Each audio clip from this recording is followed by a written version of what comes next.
Many thanks for joining us on the newsroom on TV 360 Nigeria. I am Annetta Felix. A Federal Capital Territory High Court sitting in Abuja has granted Victor Gaidom his request to act as the national chairman of the All Progressives Congress APC for 2 weeks. In an ex parte application, Gaidom asked for an order of the court to take over the affairs of the APC in acting capacity and chair meetings of the National Working Committee until the determination of the motion on notice. Gaidom, in the application, argued that he's the authentic acting national chairman of the APC based on the order of a high court.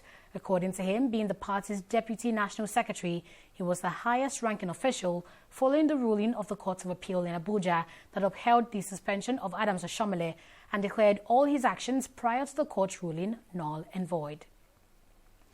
Members of the National Northern Governors Forum have met to review the security situation in the northern region of Nigeria. The teleconference was presided over by the chairman of the forum and Plateau State Governor Simon Lalong.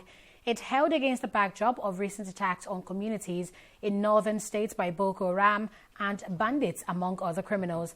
Among the resolutions at the meeting is to set up a standing committee on security in the north to foster synergy with security agencies in the enforcement of security measures in the region. Kogi State Governor Yahaya Bello was named as the committee chairman, with Governor of Zamfara Bello Matawali and Governor of Gombe Mohammed Yahya as members.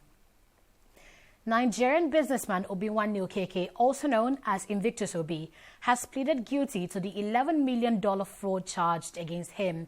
Okeke, who was arraigned arrested in the U.S. in 2019, admitted to the prosecutors that he was involved in computer-based fraud between 2015 and 2019. A spokesperson for the United States District Court for Eastern District of Virginia, Joshua Struve, said Okeke could spend up to 20 years in the American prison. He added that the 32-year-old Nigerian will be sentenced on October 22nd, 2020.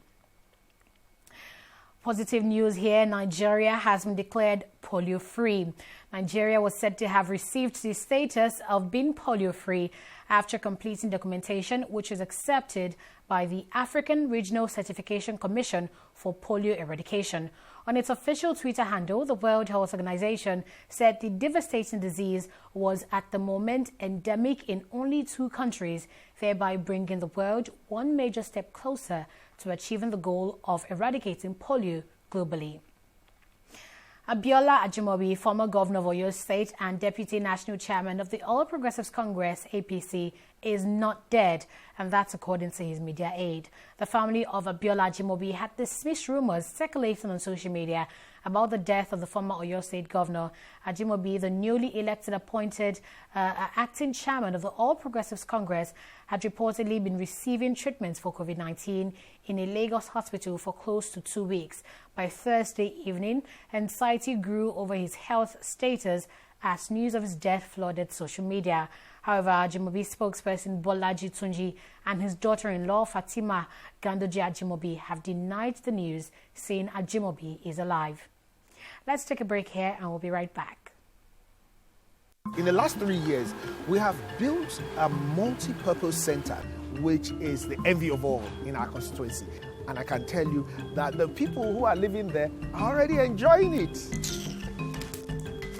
Guy, do you think what this man just said is true? See, I seriously doubt. I'm sure it's one of those their silly lies. And wait, do you know there's a way to find out if these things he's saying is true or not?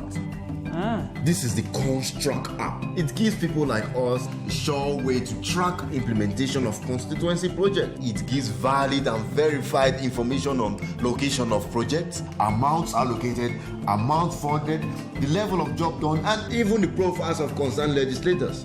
You and I can post directly on this app. Are you serious? This is the go-to app if you want to know how our Commonwealth is being expanded by the government. Wow. Let's even see if what this man said is true. Show me. The Construct app is developed by Other People Nigeria with support from USAID and is available on both Google Play Store and Apple Store. And it's true. Of course, I told you.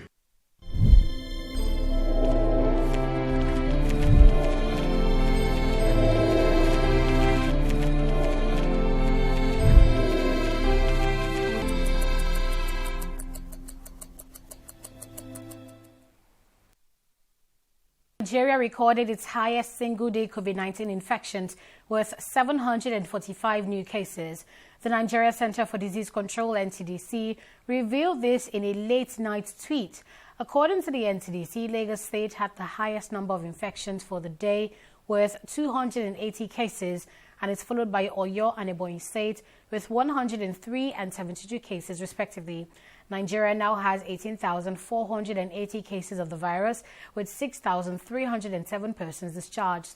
Of the number of recorded cases, 475 people have died, according to data from the NCDC. Softcom has launched a COVID-19 social intervention program called Help Now. The platform is geared at supporting at least 2 million Nigerians through a crowdfunding model that rallies the support of well-meaning Nigerians and corporates. Softcom launched the platform Help Now in collaboration with private sector organizations like Deloitte, MTN, GT Bank, Igodalo, and others. It's aimed at contributing towards achieving the SDG Agenda 2030 on ending poverty, ensuring zero hunger, and ultimately improving the quality of life and well-being of every Nigerian. Speaking at the launch of Help Now in Lagos, Sanwo-Olu commended the role of technology in addressing the socio-economic challenges of the modern world. Musa Nuhu, Director General of the Nigeria Civil Aviation Authority, says the proposed June 21 date for resumption of domestic flights is no longer feasible. The federal government had on June 1st announced that it was putting protocols in place to ensure the commencement of domestic flight operations on June 21st. But speaking at the Presidential Task Force on COVID-19 daily briefing on Thursday, Nuhu said June 21st was no longer a great time to resume operations. The NCAA says it hopes to submit a report through the Minister of Aviation to the Presidential Task Force on COVID-19 next week, advising on another possible date for resumption.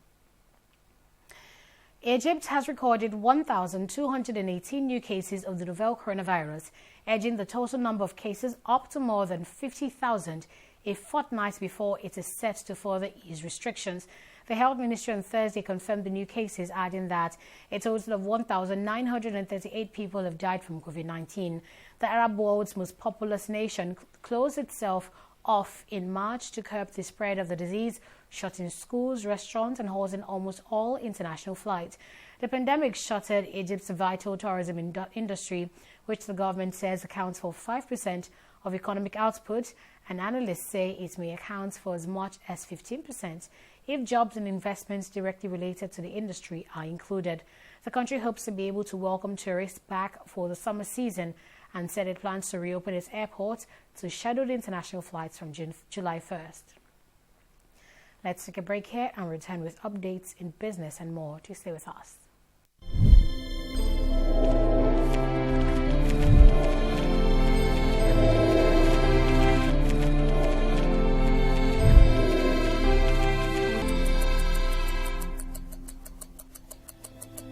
On Digi 360, we don't just ask the questions.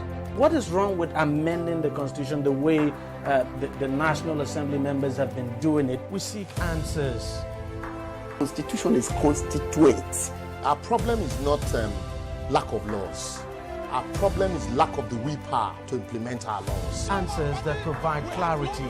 While we negotiate, we should try to make it a point that the girls must be complete. The clarity you need to make informed judgment so that you can make the right decision and take action. People are saying it is you politicians that are responsible for this, that you are the reason why this is happening. All these dullards that call themselves governors in this country. I wish we had people like Tony at the National Assembly. God forbid that I go to join that band. Digi 360, providing clarity to issues.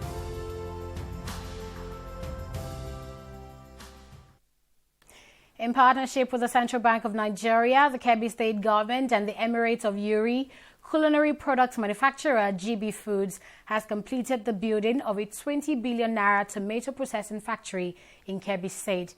A statement from GB Foods say that when all phases of the project are finished, the factory will be the largest fresh tomatoes processing factory in sub-Saharan Africa. The world-class factory and adjoining farm includes a drip infrastructure, greenhouses, seed planting robots, an incubation chamber, and a plethora of agricultural machinery. GB Foods say the farm will serve a dual purpose to produce industrial tomatoes in the dry season and soya beans in the rainy season. China has started the prosecution of 2 Canadians who were detained in December 2018 on charges of spying.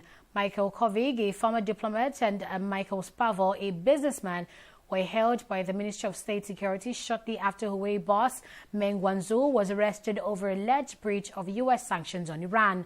Both men have been charged with spying on national secrets and providing intelligence for outside entities. Despite being detained for more than 18 months, they have not been allowed to see a lawyer or members of their family. In serious matters, the charges on them can be punished with life in prison. Canada called the arrest arbitrary, but China denies they were retaliation for Meng's detention. The Minister of Youth and Sports Development, Sunday Dare, has received the report from the Edo 2020 Sports Festival Committee set up to review Edo State's readiness to host the event in the wake of the postponement due to the outbreak of COVID-19. Speaking while submitting its report to the minister on Thursday in Abuja, Chairman of the committee, Honorable Tenobok Okowa, said the committee had done a thorough job which would help the government decide on the best possible dates to host the festival. The committee made several recommendations which will be scrutinized before a final decision is taken on hosting the festival. And that's it on the newsroom at this hour. Do join us again at 1 p.m. West African time for more stories.